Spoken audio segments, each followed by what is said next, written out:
Hey podcasters, are you tired of endlessly searching for the perfect guest for your show? Well, look no further.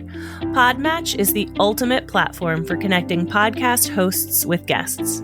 Whether you're a seasoned podcaster looking for fresh voices or an expert wanting to share your knowledge, Podmatch has got you covered. It's kind of like a dating site for podcasts. With Podmatch's advanced algorithm, finding your perfect match is just a few clicks away. Simply create your profile, specify your interests, and let Podmatch do the rest. You'll be matched with guests or hosts who align with your interests in no time.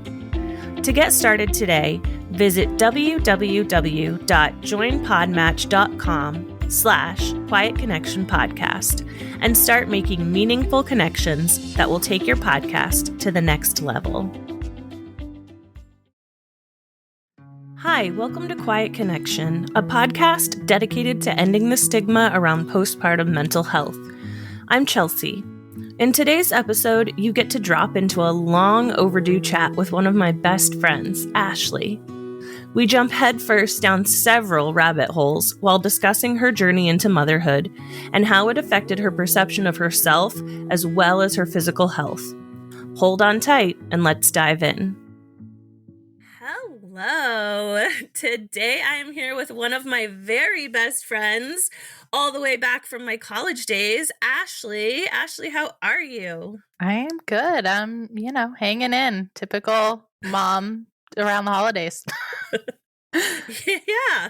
I don't even know if there's a word to describe that, but we all feel it. Yeah, I know. Someone should come up with a word, but I don't know if there's anything strong enough.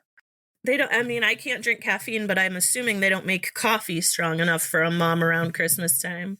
You have since moved out of state since our college days, and we have both since had kids, and we definitely do not see each other like we used to. It has been years. So I can ask this question and still feel like I can learn a little bit. Why don't you tell our listeners a little bit about yourself and then who you were before becoming a parent? Yeah. I guess start with the present and work back. So I'm a stay-at-home mom of two boys, a 2-year-old and a 4-year-old. So we're right in it. Yeah, we're there. But like I said, they're in school a whole 12 hours a week, 3 mornings a week. So that started in September and I am loving it. And they are too. It's an outdoor school and they have like a barn with like a mini horse and like a goat and bunnies, and it's great. I see all your pictures. Yeah, I love it. It's so fun. Yeah, so it's great for them too, but it's more importantly great for me. And yeah, moving backwards, that's who I am right now. It's not necessarily who I want to be. In the sense of I've never wanted to be the mom who's defined as being a mom.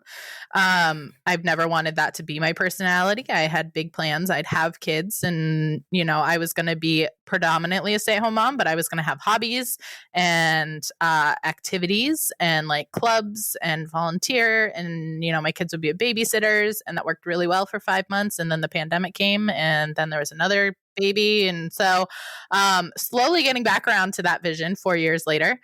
So figuring out what that is, I'm taking like a gardening course through one of the local colleges to learn about how to garden specifically here. I live in Maine now, and we've been working really hard. I want to like do a full kind of homestead, not off the grid, but like try to provide most of our food and make sure that like the plant life we have around is beneficial for the animals and the pollinators. And so just kind of deep diving into like a college level version of that right now to give myself something to do. Again, that even though it's online, it's, something to engage my brain, quote unquote, outside of the home, even though I'm not leaving the home.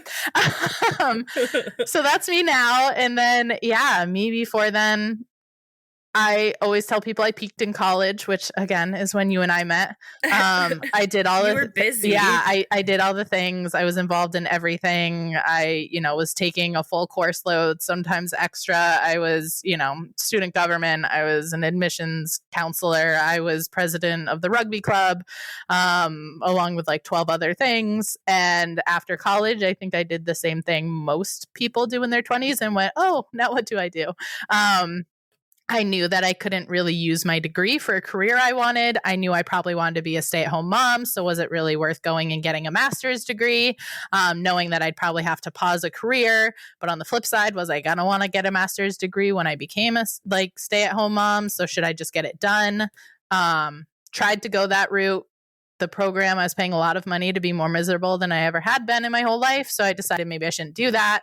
And then I met my husband, and we had a conversation early on about how he's a career person and I'm a job person. I do things that I love and they make money, but like he's the one who has like the steady income and the 401k and the, health insurance and all that. And luckily we were on the same page about it. So I bounced around and did a bunch of random jobs that were really fun. And when they weren't serving me anymore, I switched.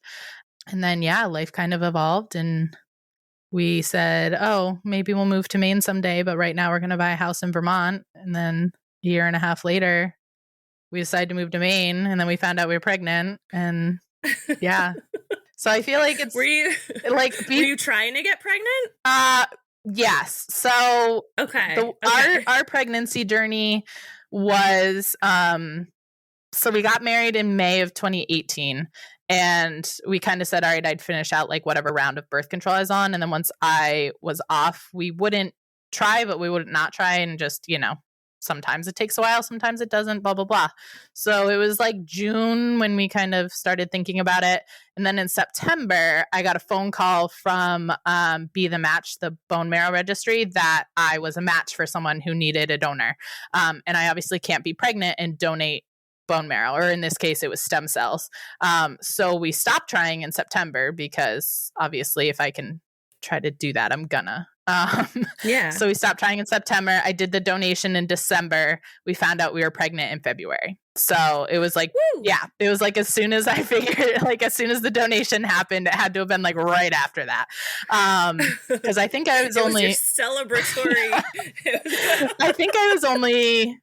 I found out at like 3 weeks. I unfortunately find out I'm pregnant very fast. It was 3 weeks both times, like as soon as the test could turn positive. And I wasn't like peeing on sticks constantly either. So it was like, oh, cool. Like the first time I was like, oh my gosh, this is so exciting. And then the second time, because I get horrible nausea and morning sickness, the second time I was like, great, countdown begins until I'm puking my brains out. So I was like, I didn't even get a little bit of time to just enjoy not knowing I'm pregnant. So we got pregnant pretty fast. And it was literally like we decided we were moving to Maine, and the next weekend we found out we were pregnant. Oh my God. Yeah. So it was just life all at once. And I don't think I really had like a purpose before I became a mom, and not in like a negative way. Like I wasn't unhappy with that. But there wasn't like a true, this is who I am anymore. Like, this is what defines me. And I feel like being a mom, especially if you go into being a mom without that, you don't have it. Like being a mom becomes who you are. And for some people that really works. And I want that to be a part of my identity. I don't want that to be my identity. So going in without an identity or without a definition of who I am and then becoming a mom, it was like, okay, like, and I was just kind of like, especially during the pandemic, I was like, well, what else am I going to do? Like, I'm not going to define myself any other way. Like I'm at home, not leaving the house with kids. A choice. Yeah. So I was like, all right, I'm just going to lean into it. Like, I'm not going to get upset, like I'm not going to mope around being like, oh, I'm only a mom. Like, it was fine. And now that they're at school, I can start to figure out what I want that to look like and what I want that to be. And when they're in elementary school full time, I definitely want to at least be working part time, because that's just, I work much better with the structure of that. Like I'm super organized, but having to be the one in charge of all the schedules and all the organization, like I can so much swing the other direction and just put it all off. Yeah. So if it's like, oh, I have to be at this place at this time, then I'm going to use my time at home more efficiently as well. So I'm looking forward to, a few years from now when I can kind of venture into that. But like I said, for now, it's like, okay, I'm going to take a college course and, start to figure out this whole homesteading thing, and figure out my land and what I can do with it. And, at least, again, feel like there's something in my life that isn't just being a mom. Yeah. Ben wants, you should talk to Ben, because Ben wants to do the whole homesteading thing too. My course finishes in like April. I'll talk to him and we'll figure it all out. Yeah. Yeah, because I told him if he wants to do it, he can go for it. I can't grow anything. I kill any plant that I touch. I was like, if we're gonna do it, we got to do like root vegetables and things like those are not difficult to. But he's all into that, and we've got 10 acres of like farm field. Yeah. So yeah, he wants to do that. Perfect. But it's interesting to hear you talk about like your definition of yourself too, because I obviously have this image of you in my head, and it like matches slightly, but also not. Like to me, you have always been the go-getter, like the never slow down, the never stop, the always moving. And I always kind of felt like you did have a really strong sense of who you were. Mm-hmm. So it's interesting. Like, I'm thinking in particular, when you were talking about like odd jobs and stuff, like I always remember being so envious of all the little jobs that you had because they were all so cool. Like you and I worked hospitality together for the theater at our college, and we got to meet so many cool people. But like while you were doing that, you were also working for a wedding planner, and like you literally helped me plan my entire wedding, and you did all my flower arrangements, and then like you were doing this and you were doing that, and like so it was always like you can't pin Ashley down. Ashley's everywhere. No. So like it makes sense too, the part-time thing, because that can allow you that a little bit. I think like you can be like, yeah, I like this for now, but then we'll see what I like later. Yeah. So I'm so fortunate to be able to do that in so many ways, because I feel like, one, just like, again, like financially, and like the fact that my husband has a job with benefits, like we don't have to worry about like, oh, I can switch jobs, but I still have to have, health insurance or something like that. So the fact that I have that flexibility is really great. I think in some ways it's kind of tough because like, I'm not like, oh, I have this career that I know I love and like, like a clear path. So there's definitely some cons to it, but yeah, it's funny because I think of myself in college and I'm like, man, like I never used to say peaked in college. I was like, yeah, I loved college. And I look back, I'm like, oh, I was like at my best. Like I did all the things. Like you said, I was the go-getter. I was the one people went to and things got done. And like, I loved all of that. And it's just like, yeah, gone downhill since then. And I'm slowly starting to figure out why and like what that means. And I actually, this week, I met with a new therapist, and that was like one of the things we like talked about a little bit is she was like, all right, like tell me about yourself and like who you were and, like why you're thinking, things are this way or that way. And, and she was like, oh, so you like, structure and routine and like being needed and like da-da-da, and like pulled it all out from like my definition of who I was in college and like why I felt like that was like my best self. And I was like, yeah, exactly. I was like, yeah, like you get that. I was like, but now let's figure out how to translate that to now, because I need that now. Yeah. Like, yeah. Well, and that's a common theme with a lot of parents, or most parents, I would say. And like, I was talking to another guest a little while ago, and we talked about how like when you have a baby, it's not just the birth of your baby, it's like a rebirth of you. And you don't really realize it because you're like, oh no, it's just this, like, I'm gonna have a tiny human that lives in my house. It's like, no, I'm not the same person I was 30 seconds before you popped out of my vagina or my stomach or wherever you came out of. And it's cuckoo and it's crazy and you can really lose yourself. So yeah, I get it. I think an important piece of that too, though, is like anyone who brings a baby specifically into their lives, they need to remember that they have time. That baby isn't forming memories. You have minimally 2 years before they really start doing that, but it's more like 3, 4 when those things are really getting cemented. Like if you think back to your earliest memory, you weren't, 1 years old or 2 years old, or some people not even 3.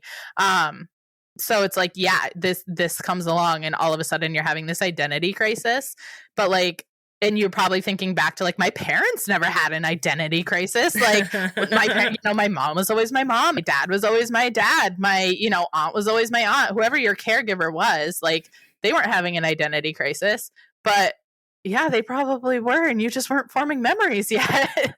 Like I tried really hard to give myself that grace of, cause I look and I'm like, what do I want my kids to be seeing? What do I want their memories of their mom to be? And not in the sense of like, I'm going to do something that doesn't bring me joy to be that person, but like, what are these things that, like I have been managing some like medical stuff over the last year that I recently realized is a thing. Because once again, as a parent, all of a sudden you're like, hey, that's not normal. No. And one of the things was I had super low energy. Like I sittervised. I sat on the floor and I did nothing. Horizontal parenting was like my parenting style. And I was like, this isn't the memories I want my kids to have. Like, yes, they're going to remember us there, but they're also going to remember when they're like, hey, mom, let's go do this. And I'd be like, I don't have the energy. So, that was something that I didn't want them to remember. But I also didn't want to be someone who like didn't have the energy to like get up off the floor. Like, so I changed. And again, my kids are 2 and 4. My 2-year-old's never going to remember that. My 4-year-old might remember a little bit. That kid's way too smart, so he probably will. But, it's one of those things where, again, like giving yourself that grace to know that, I don't know who I am, but like your kids don't either, and they aren't going to form those memories. So it's okay to be lost for a while and to take time to get back to who that is. And I think people just don't realize that because society tells you have to bounce back so fast and know who you are immediately and always know who you are. And just none of that's true. Like use your 4th trimester to just try to survive. And then after the 4th trimester, like you can start trying to figure anything else out. But seriously, I think not enough parents realize that like, you have years. It's okay.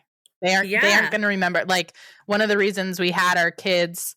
So I had mentioned this earlier, but I had really bad morning sickness the first time around. And the whole time I was like, oh my gosh, the next time I do this, like I'm going to have a kid who's going to remember this, like me lying on the couch, not being able to function and like me throwing up in the toilet and all this stuff. And that's exactly what happened the second time around. Cause I was like, everyone says it can be different. Maybe it'll be different and I will puke. No, I puked a lot. And he was 2. So again, I was like, it's okay. Actually he wasn't 2. He didn't turn 2 till after we had my second. So he was like 18 months when this was all happening. So I was like, all right, it's fine. He's not going to remember like the days I laid on the couch the whole time. He's not going to remember me throwing up in the toilet. But I was like, if we decided to have a third, he would remember mom not being able to be a mom. And that was one of several factors that went into us deciding to stop at 2 was I was like, I tried to do the whole, it's okay. They, won't remember. And like, it's okay. Every pregnancy is different thing. And like, no, it's not. It was bad. Like, the bad things were still there. We don't need to try to, do it a third time and have a different outcome. But yeah, like that was a really big decision was again, I was like, okay, like I can get away with all this stuff. He's not going to remember it, but the next time around, he's going to remember. And I don't want his memories to be like, mom incapacitated for 9 months. That's just not a memory I wanted him to have. So he's not. And it's definitely not an experience that you needed to go through again. No, one of the biggest factors into deciding if we'd have more was definitely the toll it takes on my body, as it should be. That should be a big factor. Yeah. But that was definitely one of the big factors was, how easy or hard is pregnancy on me. And Isn't it interesting how little you know going into this about what it can actually do to you physically and mentally? So, like, I've been thinking a lot about this, especially like with your podcast. Just, because obviously everything, like you focus on the mental health side of it. And I've always had these like 2 schools of thought, or maybe even 3 schools of thought. And I can't figure out how they intersect, and I feel like it all depends on the moment.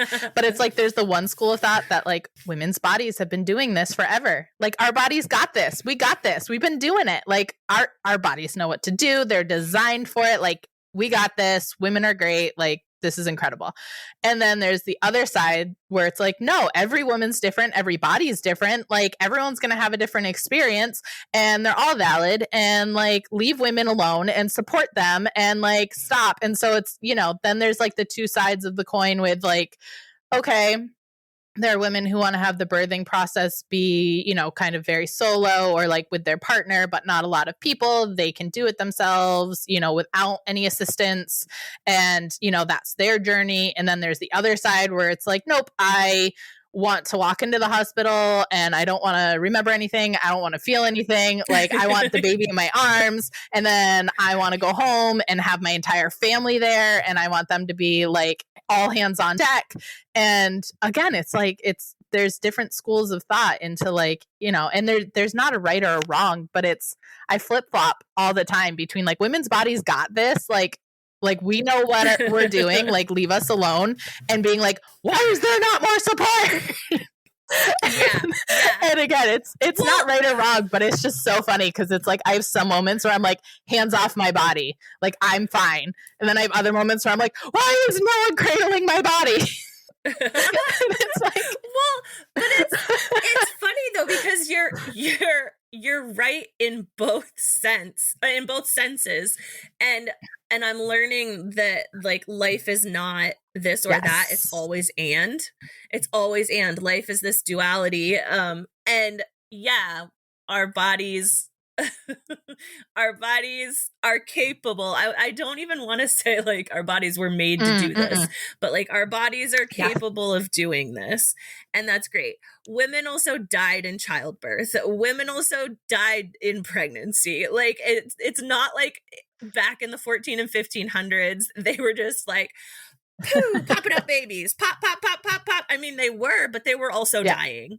And so it's not, I don't know. I think we have this romanticized version of what like, yeah, women's bodies are great and they know what to do and it's natural. And yeah, it's natural because it is, and we're animals and whatever. Anatomy. Yeah. But like, it's not easy and it's not the same for everyone. Someone that I keep bringing up this season is someone that I think you actually introduced me to through social media. Not like I don't know this person, but like you suggested them years and years and years ago. If I'm wrong, tell me I'm wrong, but I'm so Bethany C. Myers. Yeah. I knew that's what you were going to say. Yes.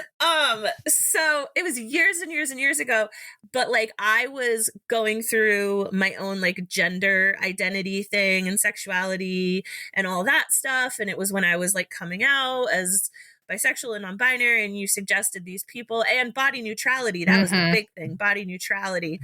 And so I followed them and I absolutely loved them for so long. And I followed them through their fertility struggles, and I followed them through their pregnancy journey. And now they are on a platform of like, stop scaring moms. Like pregnancy and birth is beautiful and natural. And it's so hard for me to connect to that. Like I still really admire these people and the work that they're doing and the messages that they're spreading, but that particular one like hurts me and stings. Like I love that for you. I hate that. I feel like that's like I love that for you.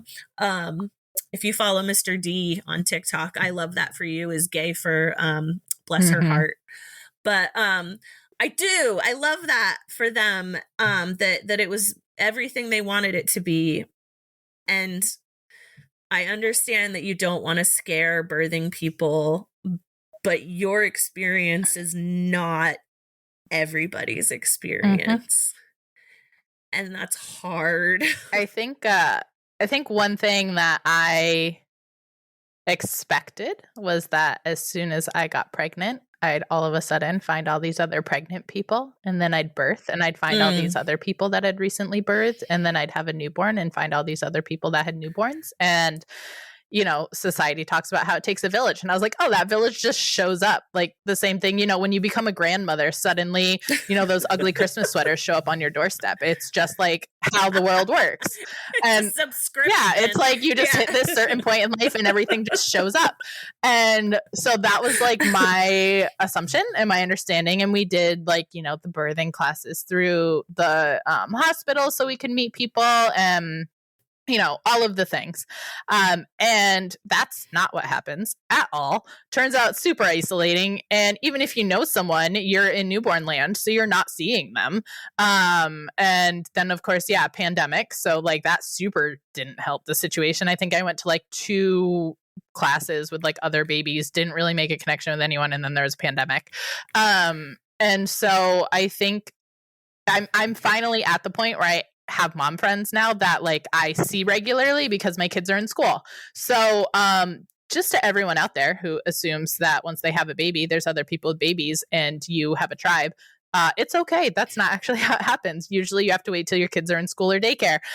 So know that if it's not happening, it's not you. Everyone I've talked to has said the same thing, that we are all under this impression of like, oh, once I have a baby, everyone around me has babies and we all have babies together. No, you finally get them into some school and finally some mom says something to you and you finally have a connection. And for me, it's been almost a year and a half. And now we have mom like once a month nightly get-together. But it took a year and a half of my kids being in school. So like, please know that you're not alone there. But now I'm at the point where it's like, okay, 4 years after giving birth for the first time, I'm talking to other people about their birth stories and like their pregnancy journeys. And it's like, it's taken 4 years to have these conversations. Yeah. And it's crazy, but it's also been mind blowing. Because like you said, there's so much push to like pregnancy is beautiful and birth is beautiful. And I mean, I knew birth wasn't beautiful. Like it's not, there's no way for it to be. But you also, as soon as you found out I was pregnant, that was like one of the first things you told me. And like after your pregnancy, you told me that too. And so I kind of knew it, but then I was also like, no, Chelsea told me. And like Chelsea is always truthful and always like completely honest and clear about everything. So like all of my confirmations of like, this isn't beautiful were like solidified. And I was like, all right, like this isn't beautiful. And I mean, no, sorry. don't apologize. I was like, good, because all these people who are like glowing and being like, I sneezed and the baby came out and like all this stuff, like, Oh no. my God. And so it was like, it was just nice to have someone be real about it, because again, I assumed it wasn't like that, but I didn't have anyone tell me that. Like my mom, all of her memories of being pregnant are like, they are very rose-colored glasses, which again, the further out you get from pregnancy and childbirth, the more your brain blocks all that out. So, my mom's like, oh yeah, I don't remember any problems with pregnancy. I was 2 weeks late. She had to be induced in 3 different ways and I was still a cesarean. Like, what about that's great, Mom? Yeah. Like, what about that? And my brother, like, because I was massive, she wasn't going to birth me. And my brother was also massive, but they made her birth him. So he broke his collarbone because he was too big. But again, she doesn't remember that being bad or traumatizing. Like, cool, Mom. Like our brains are great. We're forgetting all this. So, it's one of those things, like I didn't have those conversations and I'm finally having them. And it's, like I said, it's mind blowing to me. I'm finding that pregnancy, I mean, it wasn't off, like the morning sickness was awful. And then of course the 3rd trimester where you're like turtling and having to go pee every 5 minutes and you need a mountain of pillows. Just like, yes, all of those things are awful, but other than the morning sickness, I didn't have anything really major, like pregnancy wise. I had, the one anatomy scan and that was the only ultrasound. Like everything else was normal. I was comfortable. Eventually I didn't have to take chemo strength anti-nausea pills. Like it was all normal. And for me, birth was actually super easy both times, like extremely easy. Unmedicated, very short, like the easiest anyone could ask for. Go right? you. Like, yay. That was a nice little reward at the I end. know. I'm like, if someone wants to carry them for 9 months, I'll do the birthing process, no problem. But it's crazy to me because I have not talked to a single other person that has had an easy birth. So like my first was born in October. Everyone I know that gave birth January of that year through like October of the following year, so almost a 2-year span, I don't know a single other person who had an unmedicated, natural, easy birthing experience. Everyone either, had to medicate, and not necessarily like because it was in their birth plan, but because they'd been pushing so long they couldn't do it anymore without medication. Like, it wasn't a choice at that point. Or they had to have cesareans, or they had to be induced, or it was all of the above. Or like they went into preterm labor. Like it literally within a 2-year span, everyone I knew that had a baby did not have a baby easily. And I'm like, how is my birth story of having an easy natural birth the minority? Mm-hmm.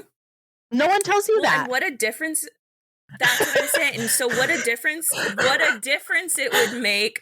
It's not, we don't want to like all of us that did not have the easy birthing experience. We're not trying to scare anybody. And I hope I said it to you this way, because this is how I said it to Antonia, one of my other very, very, very good friends. I do remember, because it was not as long ago, but I said like, I'm not telling you this because it's going to happen to you. I'm telling you this because it happened to me and it could happen to you. And so I hope I said it that way. It was literally just like you and Ben were just like, yeah, it's not like people say it's pretty and it's not. There's like bodily fluids and stuff. Like it's gross. It was very factual. Gross. Like, like people, you were like, yeah, people are like, oh, it's so pretty. And you're like, it's not. It's gross. And they're screaming and there's like body fluids and like the baby comes out and the baby's not like, cute at that point either. Like they're covered in stuff, like it was very, it wasn't phrased in a way that was like scary. It was just one of those things where like, the people who are like, I sneeze and the baby comes out and everything's beautiful and like glowing and like, like, no, like you were like, that's not how it works. And I was like, I don't think that like that can't be possible. Granted, I did have my second after 3 contractions. So like I basically sneezed and he came out. So like to some extent I did prove that one a little wrong. But like, he was covered in gross things and like, I pooped on the table and like, like all those other things happened. Like those all happened. And like, then afterwards, I had to sit there while like there were stitches and, like all the normal things. But, like, no, you guys are just like, it's gross. Like people say it's not and it is. And I was like, I like you poop and there's like fluids and you guys are like, that's exactly what happened. It's pretty disgusting. And I mean, you told us like, but like, what? So like, you didn't say anything in like a mean or scary way. It was just a matter of like very factual. Like, this is what people say and they're wrong. And like, they are. Well, I just think like what a difference it would make if we were talking about these things before you had the baby, rather than like you were saying, like 2 or 4 years later when your kids are finally in school and you're like, oh, hey, this happened to me. Oh, really? That happened to me too. Or that didn't happen to me. Like if a new mom is receptive to this, because some moms don't want to know, and that's cool too. But like, just make these normal conversations. If we want to get really into it, see, this is why I love episodes with people that I know, because we can go in all kinds of directions. But like, if we really want to get into it and we want to get into like sex ed in schools, like, why aren't we talking about all of this with our teenagers?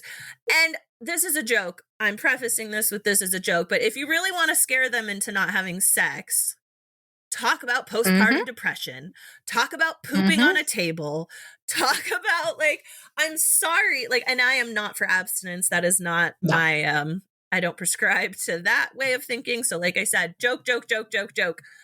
But if we're going to be doing sex ed with our kids and our teens, which I think we should be doing anyway, make it so much more comprehensive, not just STDs, not just drugs, not just this, that, or the other thing. Talk about what it means to procreate and all of the outcomes that may happen because of it.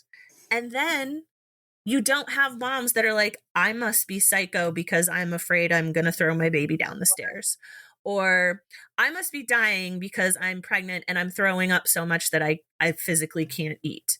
Or, you know what I mean? Like, Why is that not the norm? And that brings up two really good points too, is like, one, I remember my doctor when I was a teenager, the whole like, I'm going to have your parent like not be in the room and I'm going to ask you questions about if you're having sex and like blah, blah, blah. And her thing was, if you choose to have a sexual partner, wait 9 months. Right. I'm like, disagree with that. Like, I don't think that's a bad way to go about it. I think it's very interesting when you think of yourself as a teenager. If you force yourself to not have that sexual encounter for 9 months, because as a teenager, you're like 9 seconds and I'm ready. Yes. By the time you got to the end of those 9 months, like your brain would be like, that really long time is the entire time I would be pregnant. Or the other thing that brings me to is like the mental health side of it. Cause yes, like let's talk about how messed up like they might feel after, like they're already feeling messed up. They have 16, 17, 18-year-old hormones and brains trying to be like people. But the other side of it too is like the physical side. So like, again, our society, go America, blit, doesn't take care of moms when they're pregnant and doesn't take care of them postpartum. And obviously we've talked about this again 1,000 times as moms and on your podcast, but just thinking about it, it's like, so for me, a lot of my postpartum stuff was physical. But they don't tell you that like, oh, by the way, and this wasn't me, I wasn't this extreme, but like, oh, by the way, your whole pelvic floor might give up and like, things might start falling out. But like, if you told me at 16 years old that like all of my insides might start falling out and I might like never be able to hold my pee again, that probably would influence some of my decisions. If I knew that, like if I knew that I wouldn't be able to hold my poop or my pee in like forever, I would probably be like, maybe I don't want a baby inside me. And again, I didn't want one at 16, but I would like, like that would have been good information, I think, for a lot of teenagers. Is like, by the way, like you feel really crazy right now because your hormones are messed up. And like, you like that you can go for a run and not pee your pants. But like, if you have a baby, like you might feel super depressive. And like, when you stand up, you pee your pants. Like it changes your body a lot. Inside, outside, up, down, like every part of you changes. And again, I think that's one of those things where like, I've always, been someone who's like, everyone should do everything however it feels best for them as long as it doesn't harm another person. Like I have zero judgments, like be you, do what works best for you. Like I don't care as long as you are not harming another person. Mm-hmm. That said, my school of thought for my body was definitely like, I got this. Like, I got this. And that part of that is because my whole life, everyone's like, you got great hips, you got baby birthing hips. Like, so again, like go society. Both my mom and my grandmother were like, you're going to have a much easier time than we did. And I did, but not the point.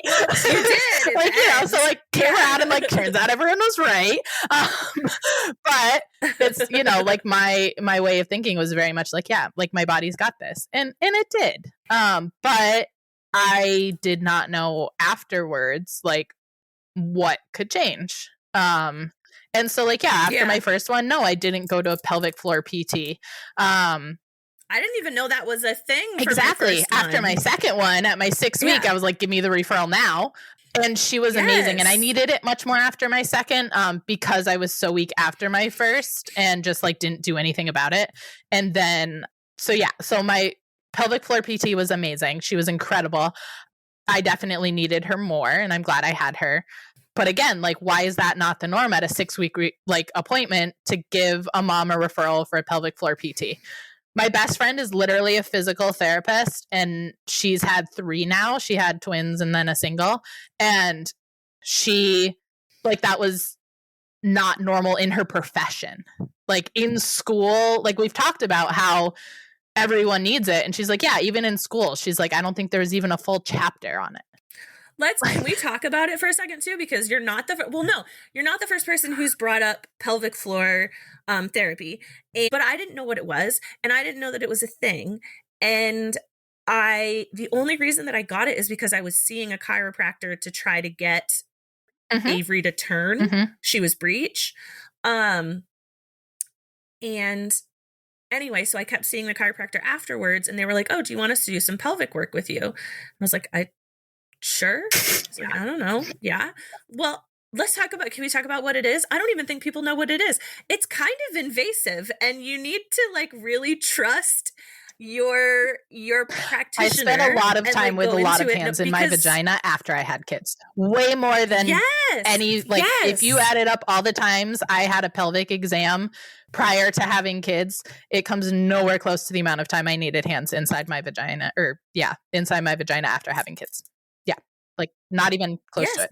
That is what it is. They're literally putting their fingers inside of your vagina and moving your body, and you're moving your body in different ways to like strengthen those muscles and like put things back where they're supposed to go. And when they explain it to you, you're like, okay, but it's like magic. Like, it is incredible. So yes, it's invasive and it's personal, but it's not. I will tell you this, I would do a pelvic floor, why am I not thinking of the word right now? I would do pelvic floor work every day over getting a PAP once every 3 or 4 years. 100%. Yeah. Yes. Nothing like, it's almost like this is a weird way to put it, but it's like getting a vaginal massage. Well, and so for me, the way I'm thinking of it too is like, okay, especially as a mom, so like you're laying there and someone has like their hands in your vagina, which depending on your comfort level might not be great. I've always been someone who I'm like, whatever, professionals know what they need to do and like do what you got to do to my body. I don't care. But as a mom, I'm laying there on the table for half an hour, 45 minutes, and I don't have to do anything. My kids aren't yelling for me. My husband isn't asking for something. The dog isn't barking.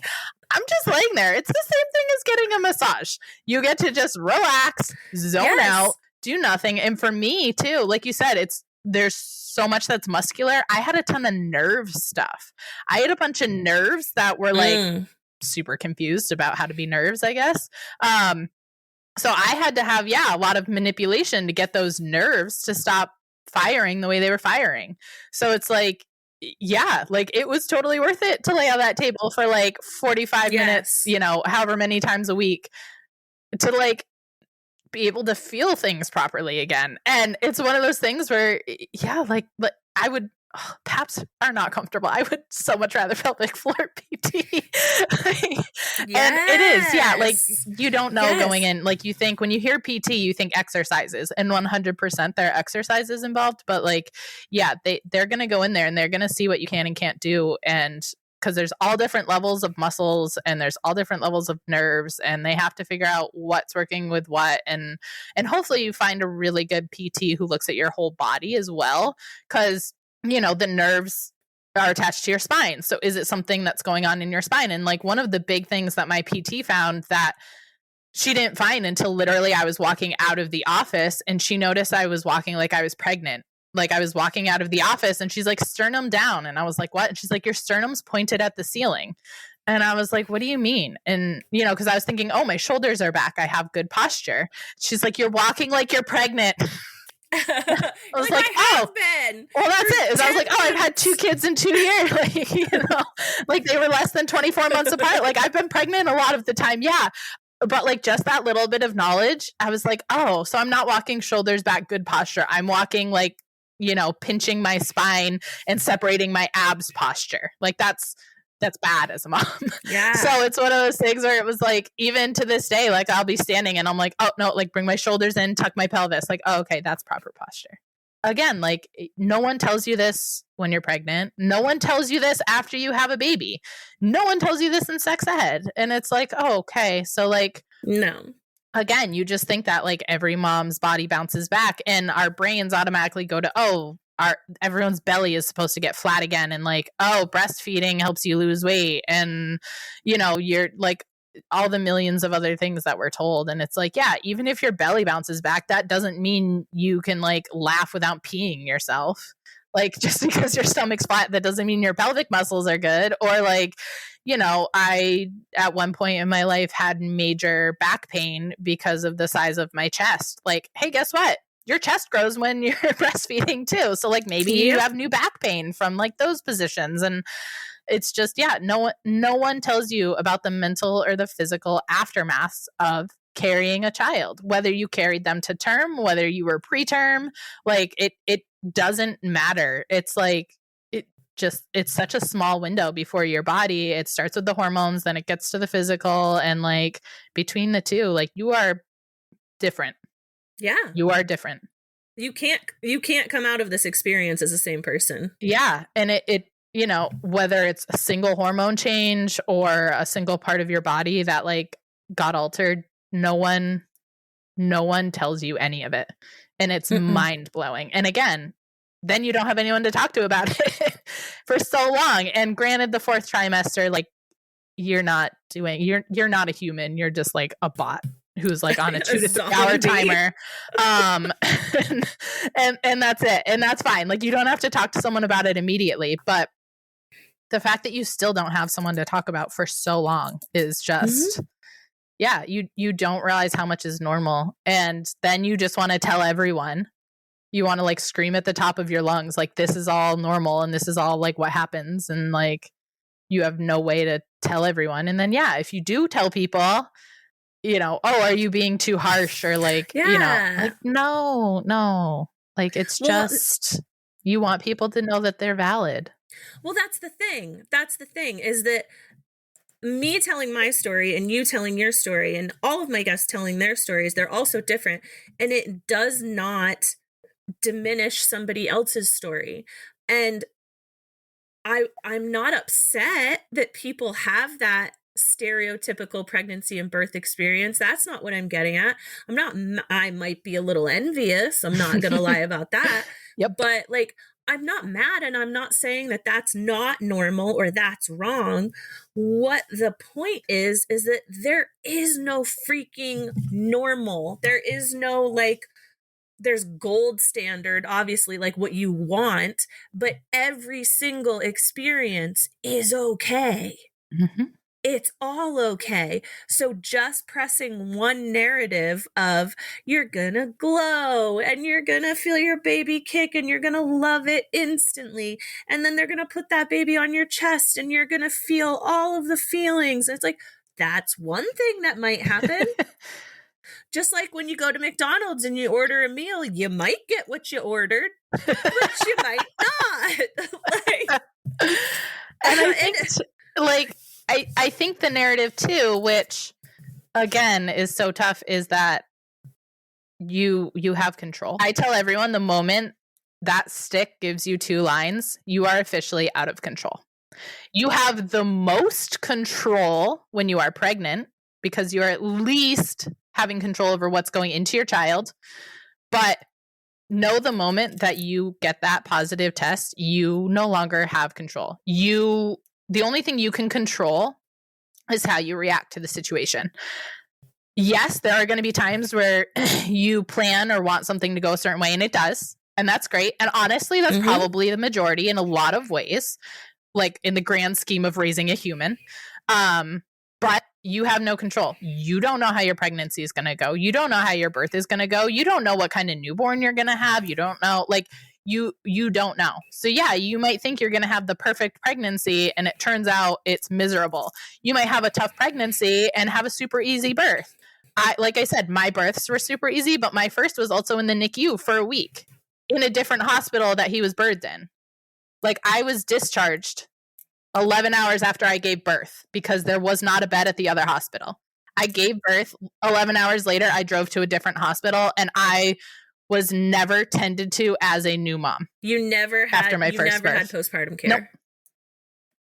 Oh my God. So again, this comes into like on one side, they were like, your body is doing fine. How are you feeling? Like we're assuming you want to be with your child, but we won't discharge you unless you're comfortable with that. And again, my mindset was, yeah, my body's got this. Like I want to be with my child. Yeah. But it also means that, yeah, like I didn't get those 1, 2, 3 days in the hospital where people are checking on me regularly. Like I I literally gave birth at 11 p.m. or I guess it was closer to midnight. He was transferred to the next hospital around 2 a.m. and I was discharged before noon because they tried to get me a bed at shift change, which is 7 a.m. Then they tried to get me a bed a little while later. And when they were like, they keep saying they don't know if they're going to have one, would you rather just be discharged? I was like, yeah. So to me, I was like, my body's got this. Like, I don't need the 3-day hospital stay. I need to be with my baby, which isn't wrong, but also like, as a new mom, I didn't have any postpartum care. I was in the NICU room, like my feet swelled like crazy from, IV and just like postpartum and everything. I was in so much pain and I was like, do you guys like know where I can get compression socks? And they were like, yeah, in the gift shop when it opens in the morning. Like, cool, great. Yeah, like that's like again, so NICU, like that's like I don't expect you guys to like have everything a mom needs, but also like, okay. Like you can't just go check with the mother baby unit really quick. Like we're in a hospital, there's not like a pair of compression socks around maybe. So yeah, it's just one of those things where it's like, I controlled how I reacted to the situation of like my child going to the NICU in a different hospital. In some ways it was part of our birthing plan. We knew that we wanted to give birth at a hospital that had a level 2 NICU, knowing that most of the time you don't need a level 3. Also knowing that if we needed a level 3, it was less than 20 minutes away. They had a close partnership with our birthing hospital. And if they needed anything, they contacted the higher intensity hospital. They sent down a NICU ambulance specific with a NICU team to pick up the baby. So like we knew what would happen if we needed it. So when they said, hey, we have everything we need here, but if anything gets worse, we don't. So we want to send him. It was a no-brainer. It was, send him. Yeah. Like, absolutely. We know where he's going. We know how he's going to get there. We're not learning this for the first time, after giving birth. And so, again, we had no control over that situation. We could have said, no, keep him here. And he never needed that extra level. So realistically, he would have been okay. But like, as first time parents, we weren't going to be like, no, let's, not send him to the place that can, like not a good idea. And it also helped that I did have a cousin working at the NICU in the other hospital. So I was like, oh, nice. So I texted her because we weren't going to tell anyone when we went into labor. And I texted her and I was like, hey, if you're on tonight, there's a massive baby coming in with my name on it. And luckily she was. Obviously she couldn't directly be here as a nurse, but like that also eased it a little bit. And I always say we were the best case scenario in the worst possible place. He was there because he swallowed poop and his lungs just needed extra help. So, we had a massive baby who he didn't even need oxygen. He just needed like the pressure. So literally best case scenario in the worst possible place. But again, so we had no control. He was in the NICU. He's going to be in the NICU for a week. And so again, instead of trying to control that situation, we leaned into it and we said, all right, so for the next week, we could sleep in this hospital in these chairs that are supposed to be beds, but there's no bed for me. So it's not like, oh, we have a space we can really set up. Or we can listen to the nurses who keep telling us to go home and get a full night's sleep until we have to bring home a newborn. Yeah. And we can listen to these nurses who are telling us, we got this. It's okay. You take care of yourself. And so that's what we did. So we essentially, for the first week of my first son's life, anytime we had a question, there was a nurse right there. Hey, how do we do this? Hey, is this normal? Hey, how do we do that? Literally at our disposal. We could change as many or as few diapers as we wanted. I personally didn't want to change any. I'm going to change enough when I get home. My husband wanted to know how. Had the nurse show him. He changed most of them. So again, it's a NICU stay. It's not great, but also we had no control and we leaned into the situation.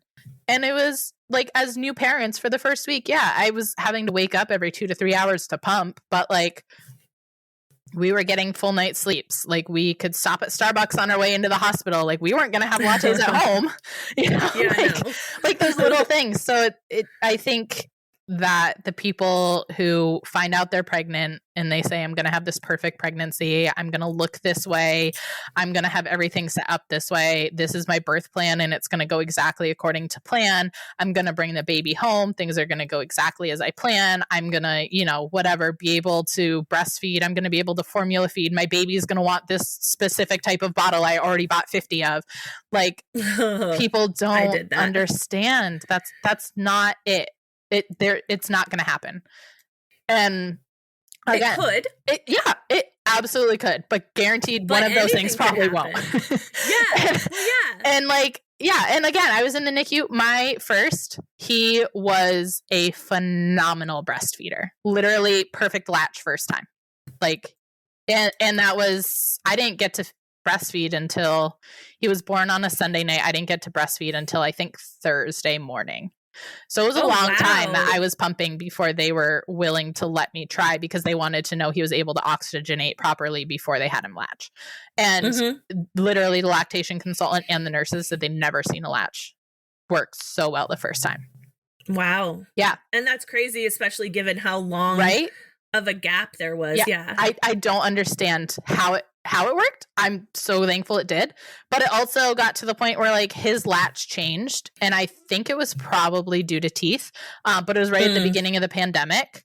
So I thought he was biting, but I think it was an incorrect latch. But I didn't know any better. And it was right at the beginning of the pandemic. So I never got it checked out. And so things started to change at that point. So again, it was easy.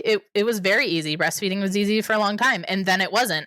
But I didn't know any better. I didn't know what to do about it. I didn't know how to change it. So I just went with it. And again, you need to be adaptable. You need to understand you don't have control. I didn't have control over his latch changing. He was just growing up. It's just the way it is. But it's crazy to me. Again, I keep coming back to the flip-flop of you got this and there's no support. I mean, with my second had not latched yet and they let us leave the hospital. On one hand, I hope my baby latches at home because he has to eat eventually. But on the other hand, babies and moms have been doing this. He's a newborn. And so it's just crazy. Well, and then even too, it doesn't matter. Like you were saying, every pregnancy is different and every child is different and things like that. Your two pregnancies were pretty similar. It doesn't matter necessarily what stage of life you're in either. I had my first long before you had your first. Yep. And you were asking me things and when I had my second, it was 6.5 years. It was more than 6.5 years. It was almost 7 years difference. But I was then going back to you and asking you things because one, there were things that I didn't remember. And two, Avery was so different than Lily and my pregnancy was so different. I remember texting you and being like, I think there's something wrong with Avery. She just looks pissed all the time. She cries all the time. She looks pissed at me all the time. She doesn't give me anything. Granted, I was going through a lot of mental health stuff and a lot of medical trauma, but I remember texting you and being like, I think she hates me. And you were like, oh, no. You're like, my second was that way too. Yep. It doesn't last forever. It's it doesn't matter what stage of life you're in. It doesn't matter how many kids you've had. You're learning as you go and you're going to figure out that A, you're not alone, and B, why didn't anybody tell me this? I honestly thought that she there was something wrong with her. And like you said, it's such an obscure thing. No one's my baby looks pissed all the time. No one says that, but literally, I have so many pictures of my first, in his car seat, looking like he despises everything. But I'm he was an Asian emperor and clearly was born with a golden spoon in his mouth and had silken bed sheets and everything was the highest of standards. And then he came out and was this. This is what you're giving me, mommy. Yeah, he's I have a car seat that has like, fabric without flame retardants, but there's no silk. Like, ugh. Like, you're feeding me with a boob? Like, no. Like, this is all ridiculous. And I was like, well, I'm so sorry that like me giving birth to you was such an inconvenience. And it's like, yeah. And so when you texted me that, I was like, oh my gosh, no, it's normal. It's fine. But it's like, yeah, literally no one, I tell everyone that and they just like kind of giggle, but I can tell they have no idea what I'm talking about because their babies weren't like that. And again, my first wasn't. My first was like the happiest child. Yes. But now my second, like after, we got through him adjusting to his new lifestyle, he is now the happiest child. He is so happy. And it's just like, yeah, again, like you don't know that it's not just you until you talk to someone, but you don't always have that person to talk to either. And again, like coming back to the same thing we keep talking about, like that's why we all have to share all of our experiences, is because at some point you find like that thing to hold on to that someone else experienced, good or bad. You're like, oh, it wasn't just me. Yes. In whatever way. That's the whole. So I feel like there's this huge surge in mental health in general right now. And maybe it's one of those things, I can't remember what it's called in psychology, but like, it's like when you buy a new car and then you see that car everywhere. Yeah. So I don't know if it's because I'm focused on it and I'm seeing it everywhere, but the phrase, you are not alone. So that's part of our thing. We're quiet connection. You are not alone. I see you. There's this huge surge in mental health right now where everyone is like, hashtag, you are not alone. You are not alone. You are not alone. You are not alone. I think maybe that's a product of the pandemic where we really were all alone. Yeah.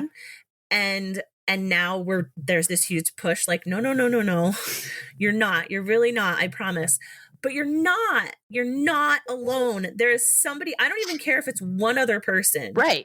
In the whole entire, which is statistically impossible. But if it's just one other person, knowing that is so powerful. And yes. Because it doesn't have to be, you don't have to find 10 other people who have felt it. You just need to know that like it wasn't just you. Yeah. I was desperate for that when I was super, super sick after having Avery. And I'm slowly starting to find people with like similar experiences.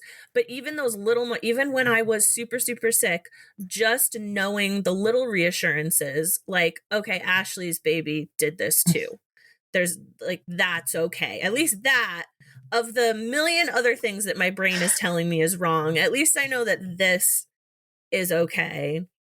And she's the happiest, funniest, like, I don't know what was going on with her. She just was pissed to be born, I guess. I don't know. She didn't want it. She liked being in there. Yeah. I was the opposite. He came 2 weeks early. But I like, even, I get massages regularly, as like the one form of like self-care I refuse to give up. Not that mom should have to give up any, but life tends to sometimes make less room for such things. And like my massage therapist, I was like, can you just talk to the baby and let him know like, hey, he might have to come out like even when he's not ready. So like maybe it's like not so bad. Because they were going to induce me, because my first was 9 pounds, 3 ounces. So, and I had gestational diabetes the second time around. And so they were monitoring him really closely to make sure he wasn't going to get so big that I didn't have the chance at another vaginal delivery. And so they were like, yeah, we're going to induce you at, I don't even remember, I guess a week early. I think they usually do like 39. I think it was 39 was when they were going to induce me. So they're like, yeah, we're just going to monitor and blah, blah, blah. And so, I was like, in case they do induce me. And so he comes out, he doesn't get to make the choice. And like, we send him out anyway. Like, I don't want him to come out angry or like, start punching things on his way out, or like, who knows what they could do. Grab onto something. Like refuse. And so I was like, can you just like, talk to him a little bit, send him some like good vibes and just be like, hey buddy, like, this might happen. It's okay. Again, he was like, nah, I'm ready. And like came out a week before that for a myriad of reasons. That was not surprising. But yeah, it's just one of those things where it's like, I'm like, just try to make this as easy as possible, because sometimes they refuse. They don't want to come out. And whether that's your body or the baby or both, like Yeah, I was like, I don't want that. Please no. Yeah, I was like, I know No, too many Avery- people who, the majority of the people I know who like end up with cesareans, it's because like it wasn't happening. It wasn't a plan. Like I know people plan cesareans, but most people it was not planned. Like, I mean, Avery was planned only because she was breached, right? And I had options. There was only one doctor in the whole hospital that would deliver a breech baby vaginally. Yeah, there's not. In Vermont, there's not that resource. No, and I wasn't going to risk that. And she was taking up every square inch of my uterus. Right. They said that when they finally got down to my uterus, they made the slice and her butt literally just popped out. Like, because she was taking up so much room, she just like birthed herself. But no, she didn't want to come out. She just wasn't very happy about the whole thing. Yeah. So, I mean, like we tend to do when we get together, which is not often, and we need to be talking to each other more often. Both of us, we send each other, listeners, we send each other these memes that say like the same thing, but in different words every time. That it's like, hey, I love you, but I can't talk. Like, but know that I love you. And then like 6 months will go by and it'll be like, hey, I think about you all the time, but I can't talk. So like when we do get to talk, it's great because we go on all of these tangents, but hopefully I feel like listeners will be able to follow along because I think we did okay. I think we did pretty good. Yeah, I think we did pretty good considering big improvements from other times in our lives where yes. we had a little bit of structure. Times were very different and circumstances were very different. But yeah, so I feel like we covered a lot of topics, which was really cool. And you weaved your experiences in really, really well, which is great. I love that you gave us a perspective on the physical changes that can go along with pregnancy and birth, because we do tend to focus a lot on mental health, but those physical symptoms can take a toll on your mental health as well. So again, all of this is related. It's wonderful. It's beautiful. My question for you that I will wrap it all around with is, what do you hope my listeners take away from your story? A lot. Yeah.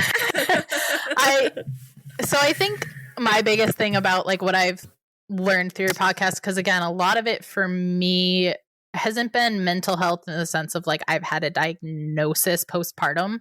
I had a lot of physical changes. Like I said, a year ago, I was diagnosed with PCOS.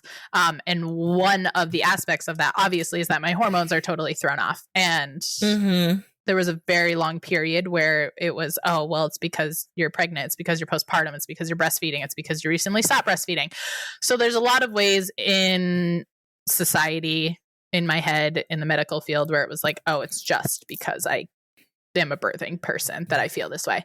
And how much of that was true or not, I don't know. I don't know when PCOS started in my body. That's not something I can pinpoint. I just know that I have it now. I'm living with it now. I've been treating it for a year now. And again, like one of the things like I talked about was not having any energy, but the flip side of it too is like, yeah, I'll like, I was very short. I would like go off for no reason. And again, that's all hormone like related. That's all hormone imbalances that were going on in my body. And again, whether that's because I was postpartum PCOS or whether it's because my body was just trying to figure it out. So I just hope that people take away from this that whatever path you choose when it comes to becoming a parent, you have no control. And that's okay. And that, like you said, you are not alone. And I see you. In the sense that you might not hear right away that, hey, someone else had this same experience or had these same worries or had these same things happen, had these same body issues, had these same mental health issues, like whatever. I hope that at least one person listening hears part of my story and goes, oh yeah, that happened to me, or, oh, that's happening to me right now, or, oh, this is happening to me, but I remember I heard one time someone else said it happened to them, because there's we're not alone. We're all experiencing this. And throughout all of it too, again, we focus so much. I say this podcast, because let's be honest, outside of it, there's not as much, people are not paying attention like they should be. But on the podcast, the discussion is around postpartum mental health. And so much of that is physical. There are things in your brain that are not working like they were. And and there are things in your body that are not working like they were.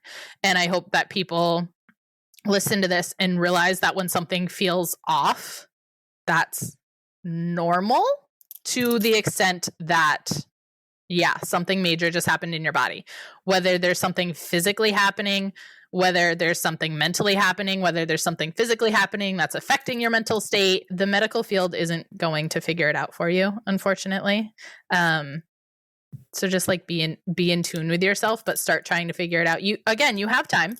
You have years before your kids realize that you're trying to figure this out. But realize that, like, hey, I can't get up off the floor to play with my kids, and I have really great days, and then all of a sudden I'll snap on a day or two. Like, that's normal in the sense that other people are going through it, but it's not normal for you, and it doesn't have to be. So I guess I just hope that people realize that, like, they're valid. Their experiences are valid. And it, again, I keep circling back to, I have a lot of luxuries. I've been able to bounce around job to job, but I've also been able to focus on what's going on around me as a mom, because I have a partner who takes care of the kids.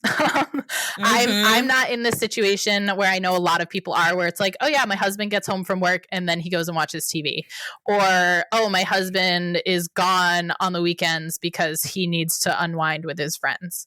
No, my husband literally walks in the door and he takes the kids immediately, so I get to cook dinner by myself.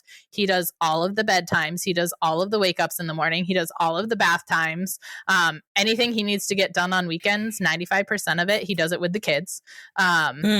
He's so hands-on that he has allowed me that space to say, like, what's going on with me, and I need to focus on what's going on with me. And again, I recognize that a lot of people don't have that support. A lot of people don't have that person who they say, can you take the kids? I just need to do this for me.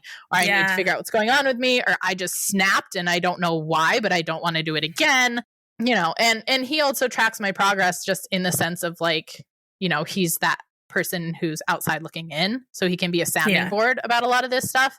So I think that's another aspect of it too, is like, to those of you who are like, hey, I'm feeling a lot of this, but like, I don't have the resources, I don't have the support. It's significantly harder by yourself, but you do deserve to figure it out too. So I hope people understand that I come from a place of privilege, that I do have a partner who fully supports me in all of this. So while it sounds like I'm on a box preaching about how you need to do all of these things, know that I'm not doing it alone. I am not a mom to 2 kids who is somehow figuring out myself and them all the time. I am a mom to 2 kids who is on, whatever, 7:30 to 5:30 Monday through Friday. And then I am the secondary parent the rest of the time. So I have that time to be able to figure this out for myself. I have someone who takes off of work so I can go to an appointment, who watches the kids so I can, go get something else checked, go get another lab, go whatever. So I just hope people understand that too, that like, I know that my journey, again, is different from a lot of people's, is similar to a lot of people's. I hope the majority of birthing people have a partner, if that's how they want their journey to be. But yeah, it has been easier for me in that sense, because I'm not doing it alone. I know that I can leave the house and my kids will be just fine. Yeah. I think another theme that you have expressed and not said like the words out loud, but like self-advocacy, like advocate for yourself and advocate for your needs. And if you're a single parent, or if you're a parent that is estranged from your family, that's much harder to do. Yes. So what you need to do is advocate for yourself with your doctors, and advocate for yourself in getting a therapist, and advocate for yourself in stepping outside of your comfort zone and seeking childcare in whatever ways that you can. Mhm. Obviously, don't pull someone off the street. But if you don't have a community, you've got to build a community. Yeah, I think that's another barrier in another episode that we could go off on. But I think, that's the big thing too, is that, there needs to be more out there, but there's also not nothing out there for those that are trying to figure it out by themselves. Yeah, it's not great. Yeah. But and depending on the age, like you can figure it out. Bring your kiddo to appointments. Like, at some point you probably don't want to bring a toddler to a therapy appointment. But like, you can bring I've done it. You can bring a newborn to an appointment. They aren't going to process what you are saying. It's not going to cause them, they aren't going to ask questions about the things you said. Like, you can start small and you can, again, I've never brought a child to a doctor's appointment and had them tell me no. I have never brought a child to a doctor's appointment and had them say, this isn't going to work. The one time I had any amount of resistance was when they wanted to take an x-ray, and I had 2 toddlers and they were like, we aren't sure what we're going to do here. And I was like, actually, my husband's about to walk in the door because he works across the street. So you don't have to figure out how to not give my children radiation.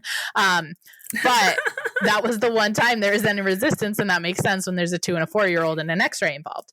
But I've never had a doctor say, no, we need to reschedule because you have your child with you. They want to figure it out and they want to take care of you.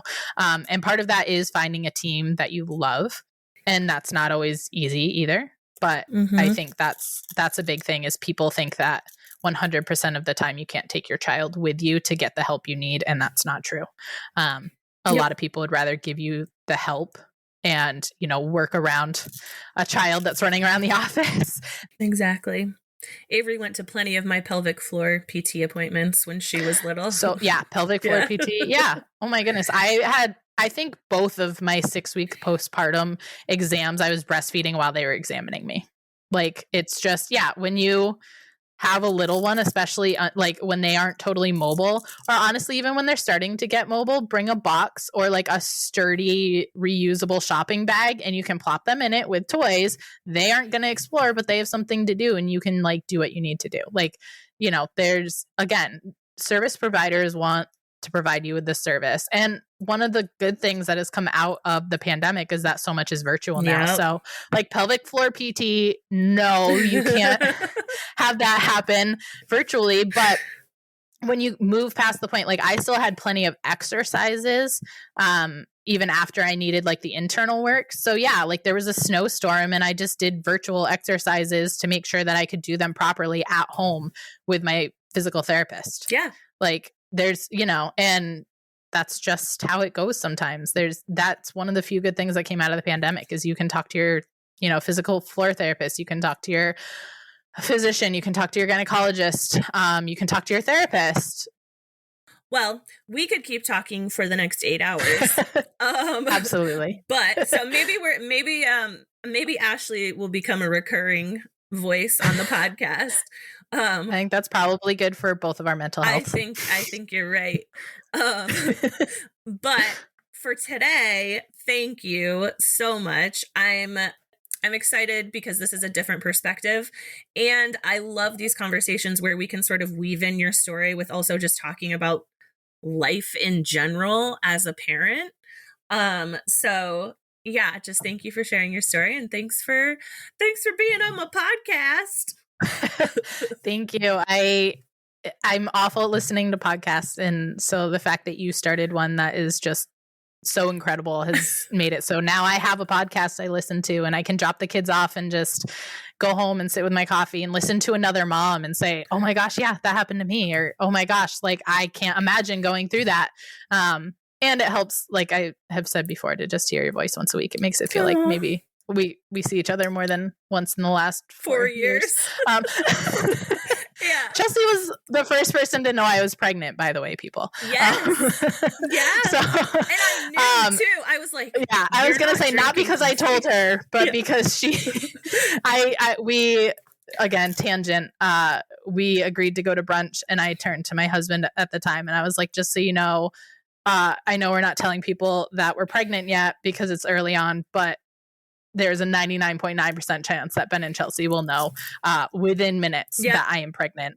And yeah, we sat down at the table and it was like 3 minutes in and you were like, you're pregnant, aren't you? Yeah. And Ben just gave you the look of like, you can't just say that. And I looked at Tyler saying, I told you so. We can't just lie. So Ben and Chelsea knew, far earlier than anyone else, because we weren't telling people yet, but I knew I couldn't get away with it and I didn't want to not see them. Well, you were moving. You didn't order coffee and you didn't order a mimosa flight and you're Ashley. And I was like, you're pregnant. Anyway. Thank you for creating a space for moms because again, we all think that once we get pregnant, we have moms to talk to and magically everything is validated and there's always someone there. And that's not the case. So having a space where we can go on and listen and say, oh, there is someone there, even if I can't talk to them directly, is needed. Well, thank you. And I feel privileged to be able to talk to you and to talk to other moms and other birthing people. So you're not alone. None of you. Thank you, Ashley, for connecting with me, sharing your story, and exploring so many topics that just aren't talked about enough. I always love our chats, and this is just a perfect reminder that I need more of them in my life. You can keep up with us on Quiet Connection by following us on Facebook, Instagram, TikTok, YouTube, and Threads at Quiet Connection or at Quiet Connection Podcast. You can help our community grow by reviewing and sharing our podcast on social media. To share your personal journey, you can contact me through my website at quietconnectionpodcast.com or by email at quietconnectionppmh@gmail.com. Join us next time when another story is told and you realize you are not alone. I see you.